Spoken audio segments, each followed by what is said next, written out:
A veces pienso que todo empezó aquella tarde, cuando me miré al espejo antes de salir y dudé un segundo.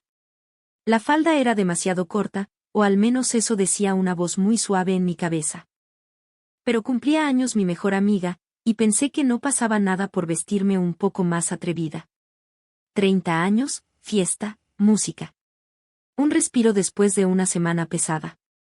Me eché perfume, me arreglé el pelo y salí casi corriendo, sintiendo ese cosquilleo extraño, mezcla de ilusión y de algo que no sabía nombrar. En el bar había ruido, risas, luces bajas. Me acuerdo de que mis pies dolían un poco por los tacones, pero igual bailé. Y ahí estaba él. No sé por qué lo noté justo a él entre tanta gente. Tal vez porque me miraba como si yo fuese lo único importante en esa sala. Me ofreció una copa, hablamos, y en ese momento no vi nada oscuro. Solo atención, interés, cortesía. Incluso me sentí halagada. Me preguntó de mi trabajo, de mis gustos, y yo hablé más de lo que debía, sin darme cuenta de cómo observaba cada gesto, como si estuviera anotando algo. Todo fue rápido después. Unas citas, cenas bonitas, mensajes largos, flores en la puerta. Me hacía sentir especial. Pensaba que por fin había encontrado a alguien estable, alguien que veía en mí algo valioso. A veces, incluso cuando me abrazaba, creía que era demasiado bueno para ser verdad. Pero ¿quién quiere escuchar sus propias dudas cuando está enamorada? Yo no. Yo solo seguí adelante. Nos casamos al año. Una boda sencilla, con mis padres emocionados y mis amigas felices. Recuerdo estar frente al espejo aquella mañana, con el vestido blanco, y pensar en aquella falda corta del cumpleaños. Una especie de ironía que me provocó una risa pequeña, sin sentido. ¿Quién iba a decirme que ese encuentro marcaría mi vida entera? Los primeros meses fueron normales. O casi. Había pequeños detalles que me incomodaban, pero los justificaba. Frases como, no salgas con esa falda, mejor no hables con tal persona, no me gusta ese amigo tuyo. Tonterías, me decía. Un hombre protector. Alguien que se preocupa. No veía que cada una de esas frases era una puerta que yo misma iba cerrando a mis espaldas. El primer grito llegó una noche trivial, por algo mínimo. Ni lo recuerdo bien. Pero sí recuerdo la sensación. Como si alguien me hubiese golpeado por dentro, aunque él no me tocó aquella vez. Me pidió perdón al día siguiente, me trajo flores, me dijo que estaba estresado. Y yo, tonta, lo creí. Luego vinieron discusiones más fuertes, empujones, accidentales, silencios largos que helaban la casa. La primera vez que levantó la mano de verdad, me quedé paralizada. No lloré. No grité. Solo pensé en aquella falda corta de la fiesta, en cómo una decisión tan inocente había desencadenado algo tan oscuro. Me odié por eso. Me culpé. Y él sabía cómo usar esa culpa. Pero aún entonces, aunque suene extraño, yo no entendía lo que pasaba. Una parte de mí seguía creyendo que podía cambiarlo, que tal vez era yo la que estaba fallando, que si hacía las cosas mejor, él volvería a ser aquel hombre del bar. Con el tiempo, mi silencio se convirtió en costumbre. Era como vivir en una casa donde apenas se podía respirar, aunque las ventanas estuvieran abiertas. Me levantaba antes que él para evitar cualquier comentario sobre cómo hacía el café, cómo me vestía para trabajar o cómo ordenaba las cosas. Caminaba con cuidado, como si el suelo estuviera lleno de cristales. Y aún así, cualquier gesto podía desencadenarlo todo. Me acuerdo de una tarde, una muy simple. Yo estaba doblando ropa y él entró sin hacer ruido. Preguntó por qué había una camiseta mal doblada, así, con esa calma que siempre anunciaba lo peor. Antes de que pudiera responder, ya estaba gritando. Y yo sentía que mi cuerpo se encogía por dentro, como queriendo hacerse invisible. Después, vino ese silencio pesado, ese que hace temblar más que los gritos. Ese que te hace sentir pequeña, inútil, culpable hasta de existir. No se lo conté a nadie. Ni a mis padres, ni a mis amigas.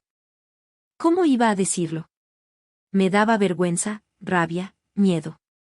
Pensaba que si ellos sabían la verdad verían en mí una mujer débil, una tonta que arruinó su vida por una falda corta y un par de miradas bonitas. Y yo no quería eso. Prefería sufrir en silencio antes que aceptar que me había equivocado. Los golpes se volvieron más frecuentes.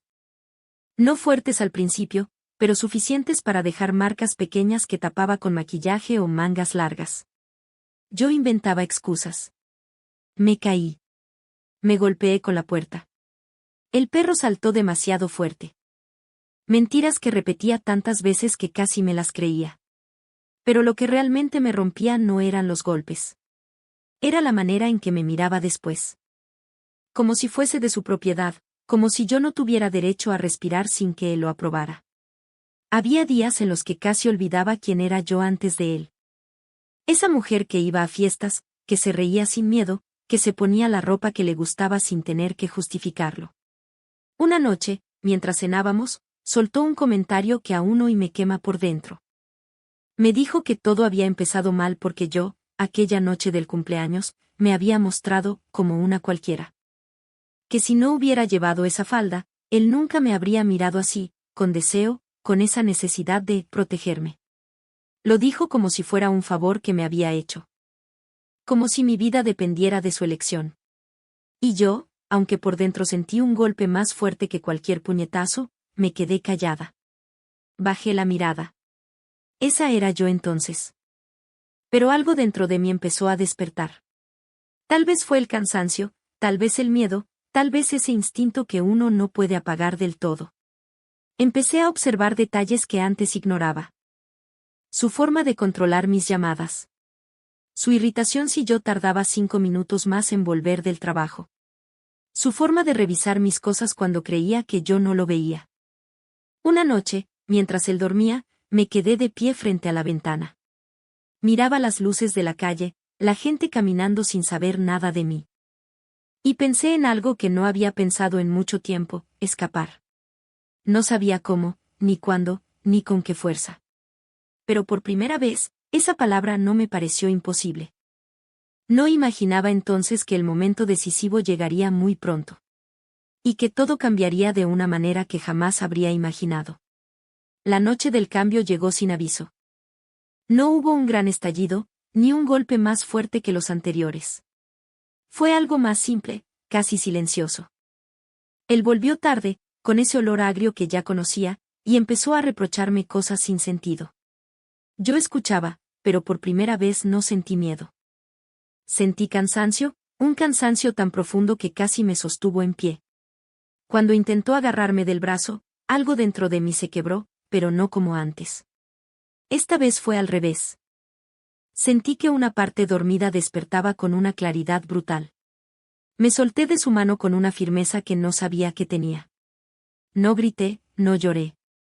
Solo dije que era suficiente.